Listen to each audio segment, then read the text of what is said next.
Disney's opening day disaster. I'm Rebecca Lieb. I'm Jason Horton. And this is Ghost Town.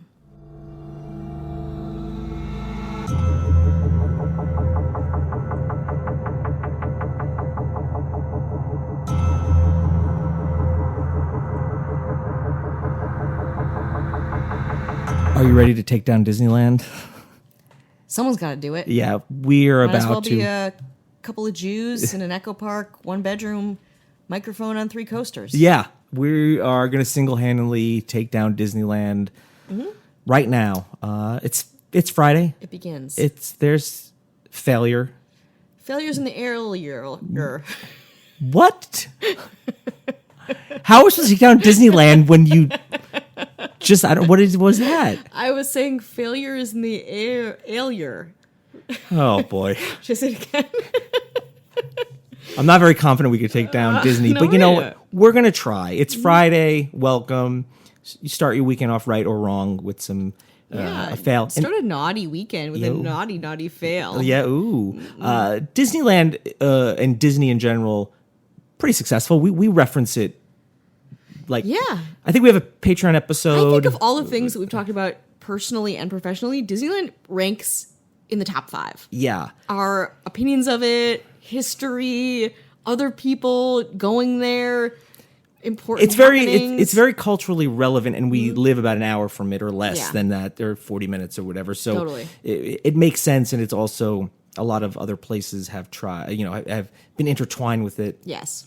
So it's hard not to bring it up, but and I think we did an episode on Disneyland on Patreon. We did. Which is patreon.com/ghosttownpod, bonus That's right. episodes. If we outsource some of our editing and we submit to festivals, and if you want to help out, great. If not, no big deal. If you want to rate and review on CastBox or Apple Podcast, it helps us out too. How about instead of buying a Disneyland season pass, you donate that money to us and we will give you the ride of your life. Yeah. My Michelle just went there yesterday, my wife, and with the fast pass it was like $165. So what kind of ride are they going to have? I'll make you $165? some Disney ears. Yeah. I will shake a chair. You sit in a chair in my living room. Yeah. I will shake it. I want to no hear about lines. the Disney. How are you going to? Is that like a metaphor? I'll make you some Disney ears. What Disney is that? ears. I know what they Yeah. are, but when you're saying it, you're like, I'll make you some Disney ears. Like it's like some kind of weird thing. No, it's not weird at all. I'll tell you, for $165, we'll do pretty much almost I'll do anything. Anything. Yeah. I will become We'll Walt fight to Disney's the corpse. death, right? Yeah. And beyond. Yeah, absolutely. Absolutely. And beyond. Mostly beyond. Mostly beyond. Well, yeah. So we're gonna take Disney down a peg because Disneyland Day 1 not successful. Creation. Yeah. And God said, "Let there be Disney," and Yeah. Disney was like, "Fuck you." Yeah. We'll buy you. Yeah. I was like, oh. Oh, that hurt. Yeah, and probably in some way they did. Yeah. We're talking about July 17th, 1955. There were employees that would call it Black Sunday. Oof. Oof. No good deals. No good deals happening. No, it was not the same kind of. It was the term where it's like, oh, it's bad. Yeah. Not like you're going to get like a panini maker for $6 No, exactly. type thing. It's your grandma. It's not going to happen. No. So we're going to talk about some disasters that happened on day 1 of Disney. Ooh, D. Now, normally I'd be like, there's always going to be hang-ups. But when it's Disney, no, you're under a microscope. Yeah, we've talked about McDonald's before. We took them down. Oh, you don't know what we're capable of. Who's next? There, yeah. Who's next? Amazon? No, we're not. We're not going to. No, please don't, please don't. Don't take away my Prime membership. God. No, don't do that. Disneyland opening day was invite only, which I think, pardon me, was. I've lost my voice. Yeah, you're so excited about this. Your voice. Okay. Yeah. I've You're lost back? my voice. Yeah. Oh. You're like, wow, it's so. Oh, you should be a voiceover artist. Yeah. But don't worry, it'll be back to me like, hey guys, I eat bagel Yeah, bites pretty I'm a soon. Jew. Yeah. It was invite only, not for the public. Tickets were mailed out only for special guests, friends, family, employees, celebs. Jerry Lewis invited, Debbie Reynolds invited, Sammy Davis Jr. invited, Frank Sinatra invited. Whoa. Yeah, so only The big timers were invited. Only the big timers were invited. Celebrities who were pretty bad people. Yeah. That's right. However, tons of counterfeit tickets were sent out. Oh, like off-brand. Yeah. You're looking at it under the light. You're like, wait a minute. Yeah. That's not a mouse. No. It's just 3 circles on a ticket stub. Yeah. Somebody actually wrote "not Disneyland" to be like, "Hey, listen, we said it wasn't Disneyland." Yeah. But so they counterfeit. Somebody got wind of one of them. That's all that it takes, and they were expecting about 15,000 guests, and more than 20,000 showed up. So they were not. They were like, the math does not add up. No. There were 2 sets of tickets with designated times, one in the morning, one in the afternoon, so they can kind of come in shifts. The time to leave Disney was printed in each ticket, so you had a limited time. You got to get in, get out. So if it read 2:30, leave the park, and then they do it in shifts. So it makes it, they got to be able to kind of like accommodate. Probably it probably helps to facilitate. You can kind of iron some things out. But when you have almost double what you're expecting, you're like, we can't do anything here. Have you ever been to a bar and they're like, "Oh, it's closing time," and you're like, "I don't feel like leaving"? Have you ever had that happen? Oh, yeah. A lot. Yeah. I mean, last night. Okay, well, Disney was like that too, because people were like, "We're not leaving. We love you." Yeah. It's only been a day and we're obsessed. Those Disney people. So that those first relentless. Shifts would not leave.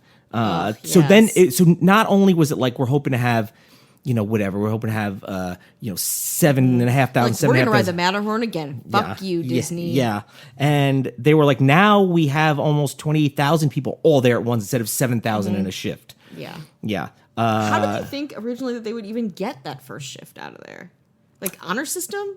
Well, I think the idea of the amusement park wasn't what fully formed is now. So maybe they assume like, oh, well, I mean, they're here. Whatever. I mean, they're civilized people. They're just gonna be like, it's time to go. Like when a movie's over, you're like, I'm just gonna sit here and just stare at the black screen. It's like kind of those social constructs that were like did not exist yet, I guess, in that case. Yeah. Interesting. Yeah. So they didn't leave. Okay. But people found a way to make some money. One man set up a ladder outside of the park's fences and charged $5 per person to climb in and sneak in.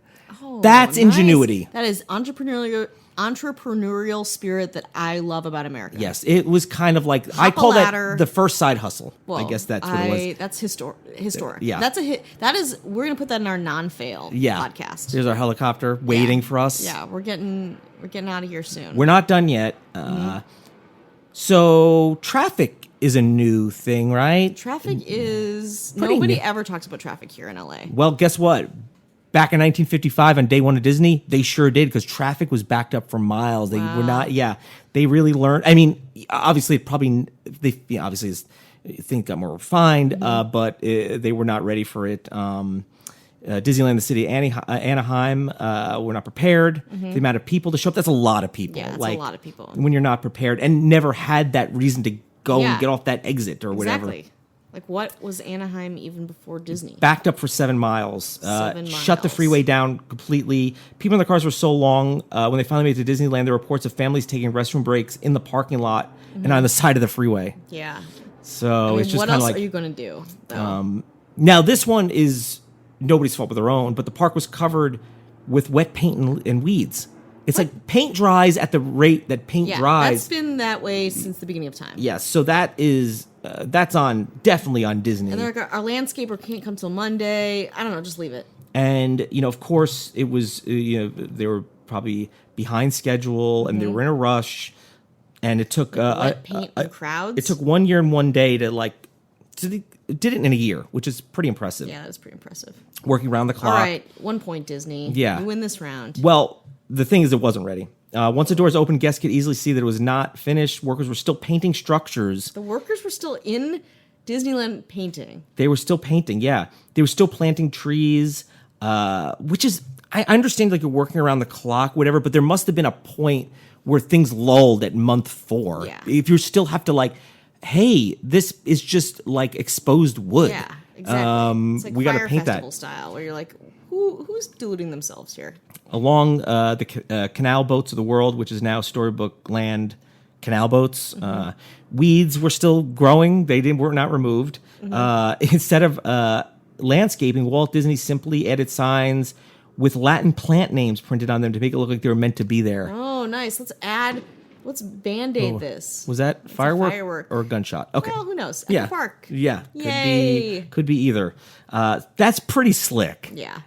I mean, that's pretty. Like, let's do more work to cover up the work we haven't done. Why didn't, instead of making those signs, they just pulled up the weeds? Yeah, I don't know how much time that would take to uproot. But I think the thing is when you uproot them, it's going to look unsightly rather than painting a sign really quick or drawing a sign really quick. Yeah, I guess so. A number of rides are still under construction. Tomorrowland's Rocket to the Moon, which is kind of like this is what space travel is going to be in the distant future of 1986. Yeah, that's right. So for the people that did make it, there was a shortage of food and beverages in every restaurant and concession stand, which probably technically not their fault. I'm blaming it all on Disney. Yeah, I think that's fine. Disney's not really like the underdog. That was definitely a gunshot. Yeah. Is Disney onto us? Conspiracy. Oh, no! This is a conspiracy. Everybody, get on Reddit and crack the case. Yeah. So because of so many guests, all the food and drink inventory was wiped out within hours. Can you imagine driving there, waiting 7 miles in traffic, having to pee, hot? You get there and there's no food left. Wow. Yeah. And you're like, fine, I'll read this sign of this weed. Well, then what they did was they took the sign and turned it around and said, "This is food. Just eat it." So they got people to eat the weeds. Oh my God, that is a solutions-based situation. So plumber strike, good or bad for the situation? Let's go with bad. Plenty of water fountains, but many of them were not working because of a plumber strike during construction. He had to choose between working water fountains or working restrooms for opening day. Of course the fountains win. So he picked the latter because he's like, toilets are more important. Why do you have to pick? It's not Sophie's choice. Just have both. Have it all done. Also, I think that having hydration is probably more important. People can pee anywhere. And I will stand by that statement. So there was the plumbing strike, and there wasn't enough hours to finish all the, I feel like those things should have been done pretty nipped in the bud. And Walt Disney has goes on to have said, well, they could drink Coke and Pepsi, but they can't pee in the streets. Finish the restroom.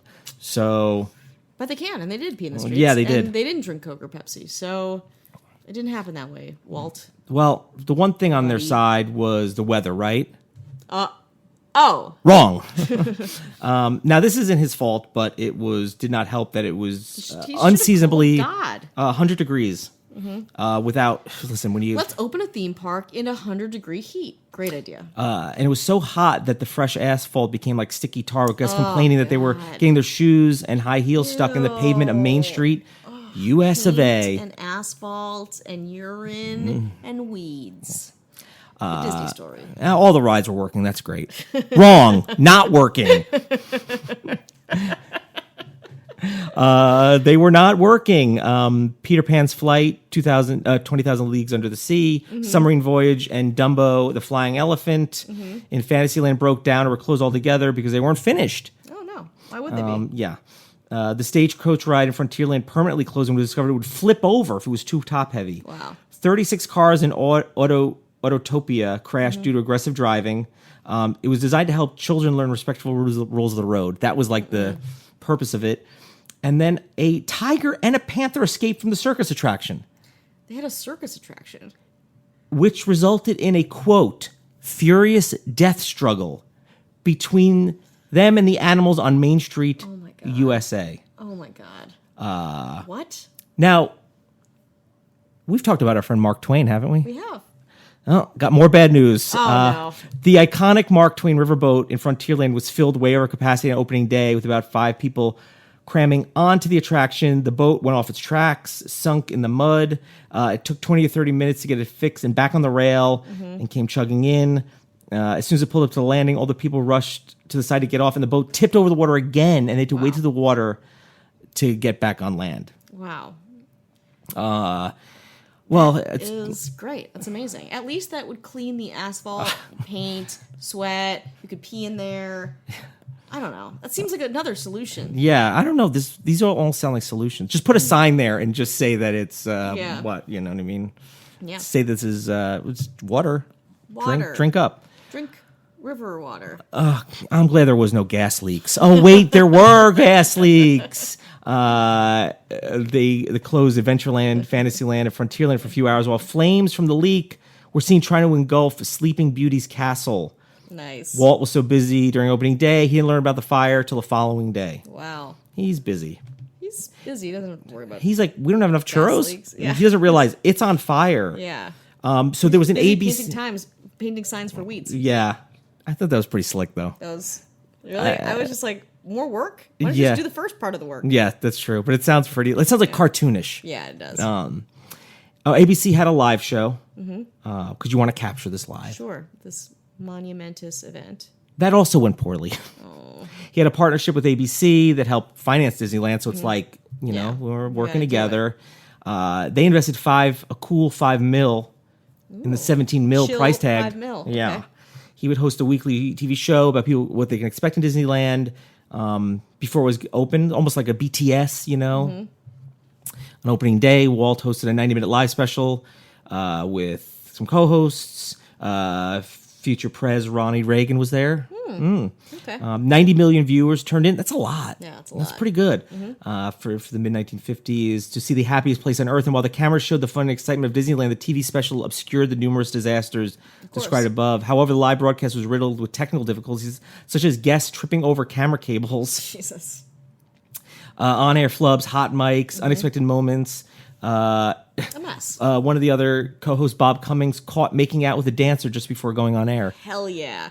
See, though, That's I love what you. that shit. Yeah, I love that's that shit. that's your. stuff. That's everybody's fault. You know? That's 1955, baby. Yeah. Yeah, so this is not so much a show as a special event, Art Linklater said during the live broadcast. So he'd be like, oh, we'll take you out by camera to the snapping crowds of Adventureland. And said somebody just pushed the wrong button, and we catch Irene Dunn adjusting her bustle on the Mark Twain. So just things like that. It's like, hey, let's check this out. And it's just like an overflowing toilet. Oh, amazing. Amazing. It did debut the original Mouseketeers from Mickey Mouse Club, which premiered a few months later in 1955 on ABC. So that worked out. Okay. So we got Mouseketeers. It all did work out if we Yeah. look at it from a macro level. Now you're wondering What happened with Disneyland? Like whatever Where is it ended up now? happening? What happened? Did it succeed? Yeah. Is it like? Does it own every single thing? Did it make gunshots happen around us and helicopters surrounding us? Yeah, it did do that, right? Yeah, Does that make it it? did that. Did that make us more interesting? We are interesting. We are so interesting. interesting people, Like podcast as people.